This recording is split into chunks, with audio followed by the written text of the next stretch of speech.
Hello friends, welcome to home makers Pavul. நம்ம இன்றைக்கி பார்க்க போகிறது உலையாப்பம். அதாவது இதை சில இடங்களில் வெள்ளை இட்லின்னு சொல்லுவாங்க, ஸ்வீட் இட்லி, விபிகா இட்லி இப்படின்னு பல பேர் இருக்குது. ஆனால் இதுக்கு பரவலான பேர் உலையாப்பம் தான். இது ஆப்பமாவு தான். அதை உலையில் வச்சு நம்ம இட்லி பானையில் வச்சு அவிக்கிறதுனால இதுக்கு பேர் உலையாப்பம். அதை எப்படி செய்கிறதுன்றதை நம்ம இன்றைக்கி பார்க்கலாம். இதுக்கு முதல்ல 1 கப்பு பச்சரிசி எடுத்துக்கோங்க. நான் மாவு பச்சரிசி தான் எடுத்திருக்கேன். அது கூடவே 1 கப்பு இட்லி அரிசி. நீங்கள் இட்லி அரிசி எது வேணாலும் எடுத்துக்கலாம், பொன்மணி எடுத்துக்கலாம், 5020 எது வேணாலும் எடுத்துக்கலாம். இது கூடவே 1/4 கப்பு உளுந்து, நம்ம எடுத்த கப்பில் 1/4 கப்பு உளுந்து, கூடவே 1 டேபிள் ஸ்பூன் வெந்தயம். இதே அளவுகளை கரெக்டாக சேர்த்திங்கன்னா இந்த உலையாப்பம் சூப்பராக வரும். சேர்த்துட்டு இப்போ இது எல்லாத்தையும் நல்லா அலசிட்டு 3லேருந்து 4 மணி நேரம் நல்லா ஊற வச்சுக்கலாம். இப்போ இதை நல்லா அலசிட்டு நான் இந்த மாதிரி ஊற வச்சுக்கிறேன். ஊற வச்சதுக்கப்புறம் நம்ம எப்படி அரைக்கிறதுன்றதை நம்ம பார்க்கலாம். நான் கொஞ்சமாக ஊற வச்சதுனால மிக்ஸி ஜார்லேயே சேர்த்துக்கிறேன். நீங்கள் கிரைண்டரில் நிறைய ஊற வச்சிங்கன்னா கிரைண்டரில் சேர்த்து நீங்கள் அரைச்சிக்கலாம். சேர்க்கும் பொழுது இந்த மாதிரி தண்ணி இல்லாமல் கெட்டியாக நீங்கள் அரைச்சி எடுக்கணும். அப்போ தான் நான் மறுநாள் நம்ம வெள்ளைக்கரைசல் சேர்த்து இட்லி மாவு பதத்துக்கு இதை கரைக்க முடியும். ஸோ நான் சேர்த்த மாதிரி கொஞ்சமாக தண்ணி சேர்த்துக்கோங்க. இப்போ நான் சேர்த்த மாதிரி கொஞ்சமாக தண்ணி சேர்த்து இப்போ இதை நம்ம அரைக்கலாம். நம்ம இது கூட அரைக்கும் பொழுது தேங்காய் தண்ணியும் சேர்த்துக்கிறோம். தேங்காய் நார்மலாக இப்போ தேங்காவை உடச்சி ஃப்ரெஷ்ஷாக எடுத்த தேங்காய் தண்ணியை தான் இது கூட நான் சேர்த்துக்கிறேன். சேர்த்துட்டு இப்போ மாவை நான் அரைச்சிட்டு வந்துடுறேன். இப்போ பார்த்தீங்கன்னா மாவோட பதம் இப்படி தான் இருக்கும். அதாவது நம்ம இட்லிக்கு அரைக்கிற மாதிரியே கொஞ்சம் கொரகொரப்பாகவே அரைச்சிக்கோங்க. மைய அரைக்கணும்னு அவசியம் இல்லை. ஆப்பத்துக்கு தான் நம்ம மைய அரைக்கணும். இது கொஞ்சம் கொரகொரப்பாக நம்ம இட்லிக்கு எப்படி அரைப்போமோ அதே மாதிரியே அரைச்சிக்கோங்க. இப்போ மாவோட பதம் இப்படி தான் இருக்கும், கெட்டியாக தான் இருக்கும். நம்ம தேங்காய் தண்ணி சேர்த்து அரைக்கும் பொழுது இது நல்லா புளிச்சு வரும். வெயில் காலமாக இருந்தால் இன்னுமே நல்லா புளிச்சு வரும். இது புளிக்க புளிக்க தான் இந்த இட்லியும் நல்லா இருக்கும் டேஸ்ட்டு. இப்போ அரைச்ச மாவில் ஒரு 1/2 டீஸ்பூன் அளவுக்கு உப்பு சேர்த்துக்கோங்க, போதும். அதாவது இந்த கப்பு ரேஷியோவுக்கு நான் சொல்கிறது.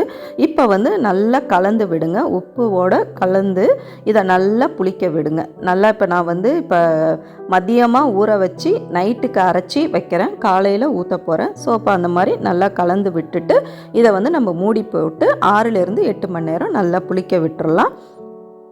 நம்ம சேனலை ஃபஸ்ட் டைம் பார்க்குறவங்களா இருந்தால் வீடியோவுக்கு ஒரு லைக் போட்டுட்டு பிடிச்சிருந்தா ஃப்ரெண்ட்ஸ் அண்ட் ஃபேமிலிக்கும் ஷேர் பண்ணிவிட்டு லைக் பண்ணும்போது ஹைப் பட்டனையும் அழுத்தி விடுங்க. அப்போ தான் நிறைய நம்மளுக்கு வியூஸ் கிடைக்கும். அதே மாதிரி நம்ம சேனலையும் சப்ஸ்கிரைப் பண்ணிவிட்டு பெல் ஐக்கானையும் தட்டி விடுங்க. அப்போ தான் இந்த மாதிரி இன்ட்ரெஸ்டிங்கான வீடியோஸ் உங்களுக்கு நோட்டிஃபிகேஷன் காமிக்கும். இப்போ பார்த்தீங்கன்னா புளிச்ச மாவு காலையில் இப்படி தான் இருக்குது. இப்போ இது கூட சேர்க்க வேண்டிய பொருட்கள்லாம் பார்த்துடலாம்.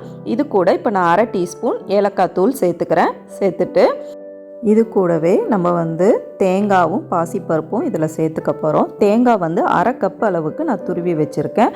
பாசிப்பருப்பை நெய்யில் வறுத்து எடுத்து வச்சுருக்கேன், ஒரு 2 டேபிள் ஸ்பூன் அளவுக்கு. ஆனால் நம்ம ஃபுல்லாக இதில் நம்ம சேர்க்க போகிறதில்ல. ஒரு 1/4 கப் அளவுக்கு தேங்காவை மாவில் சேர்த்துக்கலாம். பாதி பாசிப்பருப்பையும் இதில் நம்ம சேர்த்துக்கலாம். மீதியை இட்லி தட்டில் இட்லி ஊற்றும் பொழுது நம்ம அதில் தட்டில் வச்சு அது மேலே மாவை ஊற்றலாம். அப்போ தான் எடுக்கும் பொழுது அழகாக இருக்கும். அது இட்லியோட மேல் பகுதியில் பாசிப்பருப்பும் தேங்காய் துருவலும் பார்க்குறதுக்கு நல்லாயிருக்கும். இப்போ அந்த மாதிரி கலந்துட்டு நம்ம இதுக்கு இப்போ வெள்ளைக்கரைசலை ரெடி பண்ணி இதில் நம்ம கலந்துக்க போகிறோம். நம்ம எந்த கப்பில் அரிசி எடுத்தோமோ அந்த கப்பில் 2 கப்பு வெல்லம் எடுத்திருக்கேன் நான். அதாவது நம்ம அரிசியும் உளுந்து எல்லாமே எடுத்தோம் இல்லையா, நம்ம அரிசி எடுத்த கப்பில் 2 கப்பு வெல்லம் இதுக்கு போதுமான ஸ்வீட்டாக இருக்கும். நீங்கள் அதிகமாக வேணும்னா இன்னும் ஒரு 1/4 கப்பு சேர்த்துக்கலாம்.